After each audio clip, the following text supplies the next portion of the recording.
के ज्योतिर्लिंग एक सरोवर के किनारे बैठे। अजंता एलोरा की जो गुफाएं बनी वहीं की ये कथा है।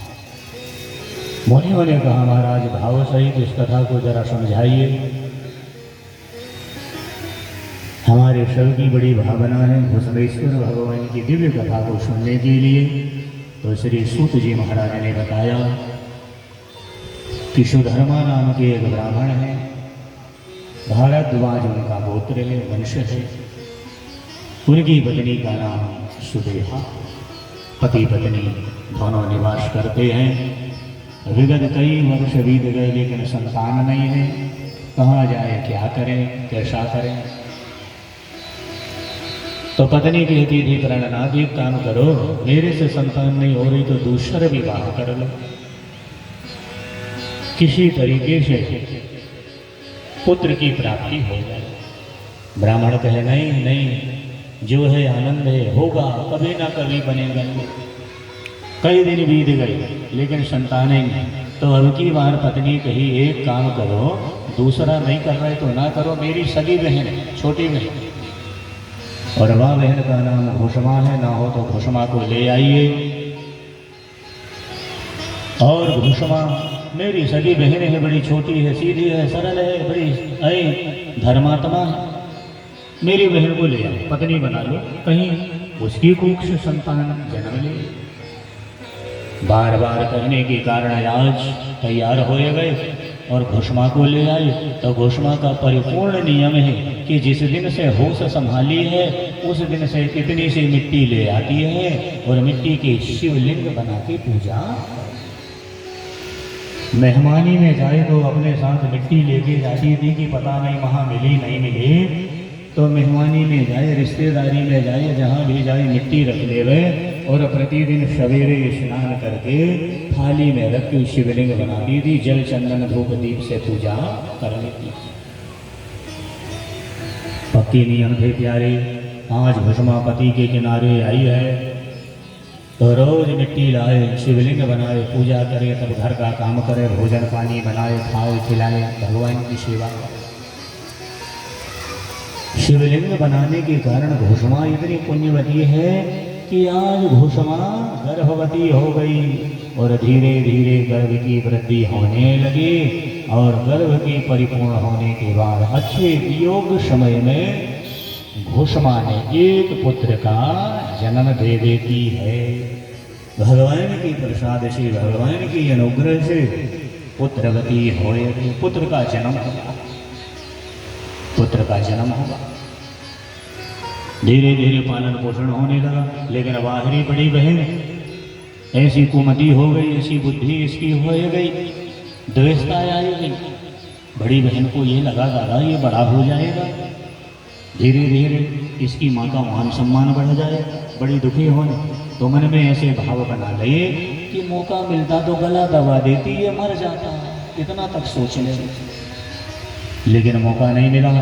धीरे धीरे आज मौका मिल गया। खाट में अकेले सोया है, माँ मिट्टी लेने गई है कि मिट्टी लाती और शिवलिंग बना। बाहरी समय ऐसी क्रूरता आई, ऐसी द्वेषता आई, ऐसे भाव दूषित हो गए कि तलवार लेके गई है और सोए हुए पुत्र को खंड खंड टुकड़े टुकड़े काट देती है। कपड़े की पोटली बना के और ले जाके वही तालाब में डुबा के आ जाती है जिस तालाब में घुषमा रोज शंकर जी को जल प्रवाह। ये पता किसी को नहीं चला। घुषमा आई, मिट्टी लाई, मूर्ति बनाई, भगवान का पूजन करी, किनारे रख गई, घर में झाड़ू लगाई, चाय पानी की व्यवस्था करी। अरे लाला नहीं उठा है, जाके उठा के ले आऊं। जैसे ही खाट में जाके देखी है तो वहां तो लाला है ही नहीं है। नीचे रुधिर के छींटे पड़े हैं, रुधिर की नदियां बह गई है। हाय हाय करके रोने लगी, मेरे लाला को कौन ने ऐसा कर्तव्य कर दिया। खूब रोई। पति भी आएगा, क्या हो गया? बोले पता ही नहीं है, खून की नदियां बह रही हैं, मेरा पुत्र कहाँ चला। सुदेहा भी बनावटी रूप में रोने लगी और घुषमा किनारे बैठ के सिर पटक पटक के रोने लगी। महादेव क्या हो गया, मेरे लाला को कौन ले गया, कैसे मर गया, ये घटना कैसे हो गई। बड़ी चिंतित होकर रो रही है। माँ की आत्मा जानते हो बड़ी रोई गई, लेकिन शिव पूजन करना नहीं छोड़ी। वह भगवान के शिवलिंग को ले जाके वही तालाब में ठंडे कर आई। रात भर रोती रही, सवेरे उठी फिर नहाई धोई मिट्टी लाई शिवलिंग बनाई। शिव पूजन नहीं छोड़ी। 2 दिन हो गए, 3 दिन हो गए, शिव पूजा चला। भगवान शंकर ने मन में विचार किया कि इतना दारुण दुख मिलने के बाद आज भूषमा मेरी पूजा को छोड़ नहीं रही है, अन्य भक्ति के साथ में मेरी आराधना कर रही है। ऐसे में भूषमा के ऊपर कृपा करना पड़ेगा। बाहरे दीनानाथ दयालु दयालु सिंधो अरुणा करुणा वर्णालय भूतेश्वर भगवान कैलाश से चल के आए। कहाँ आए? तालाब के भीतर भगवान डूब गए और तालाब के भीतर डूब के जितने पुत्र के टुकड़े पड़े थे शरीर के, भगवान एक एक करके लाए और जहां जहां कटे थे सबको भगवान जोड़ के और गोद में उस पुत्र को लेके जीवित करके भगवान जल के भीतर बैठे हैं। 4 बजे शाम को भूषमा जैसे ही आई है और शंकर के लिंग को जल में डाली है, आवाजें आई है। उसी समय भगवान शंकर मरे हुए पुत्र को जिंदा करके गोद में लेके बाहर आए गए और भूषमा के हाथ में दे गई। ले रे भूषमा, तेरे पुत्र को जीवित कर। भूषमा जब देखी है और प्रेम के जब आंसू आए हैं, इतना रोए, प्रेम के आंसू से भगवान के चरण को पखारी, भगवान के चरणों में प्रणाम करी है, नमस्कार करी है। भगवान भूत भावन ने कहा, भूषमा तूने बाल्यकाल से ये मिट्टी के लिंग बनाना छोड़ी नहीं है, इसलिए मैंने कृपा कर दिया, आज तेरा पुत्र जीवित हो। तो भूषमा ने कहा, नाथ आप हमेशा के लिए एक लिंग बन के यहाँ तालाब के किनारे बैठ जाइए ना। भगवान का बिल्कुल बन जा रहा हूँ और मेरा नाम संसार में ज्योतिर्लिंग होएगा। तो भूषमा अकेले नहीं बैठूंगा, तेरे नाम को भी संग में लेके बैठ जाऊंगा। जाके लिए भगवान का नाम वहाँ भूषमेश्वरम ज्योतिर्लिंग हो गया, भूषमा को संग ले लिए, इसलिए भगवान का नाम भूषमेश्वर हो गया। बोलिए भूषमेश्वरम भगवान की। ऐसे भगवान के ज्योतिर्लिंग है, कितने हैं? पूरे 12 ज्योतिर्लिंग है, 13 नहीं है, 12 ही ज्योतिर्लिंग है। ऐसे ज्योतिर्लिंग की जो भी दर्शन करता है, नाम लेता है, सायं प्रातः जो भगवान ज्योतिर्लिंग के नाम को पढ़ लेता है, इतने में सब मिल जाता है। इस संसार सागर में भगवान के नाम के अलावा कोई नहीं है। ऐसे भगवान के प्यारे नाम का नाम लेते रहो, अपनी पूजा में भरोसा रखो, अपनी भक्ति में भरोसा रखो। अभी राम बड़ी कृपा करेंगे, जीवन में विश्राम मिलेगा, आराम मिलेगा।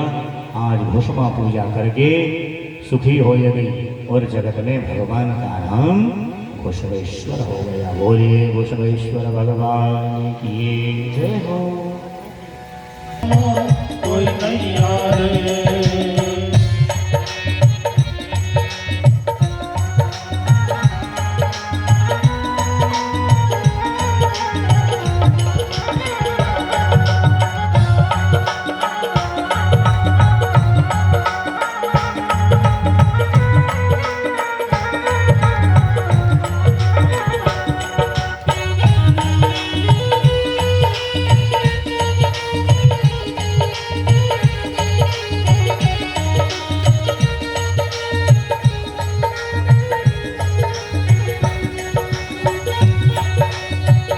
लगाए बगीचा लगाए और लगाए केलर वालम और लगाए केला। बाग लगाए बगीचा लगाए और लगाए केलर मैया और लगाए केला। हर बाग लगाए बगीचा लगाए और लगाए केलर वालम और लगाए केला। बाग लगाए बगीचा लगाए और लगाए केलर दाता और लगाए केला। हर जिस दिन नाम प्राण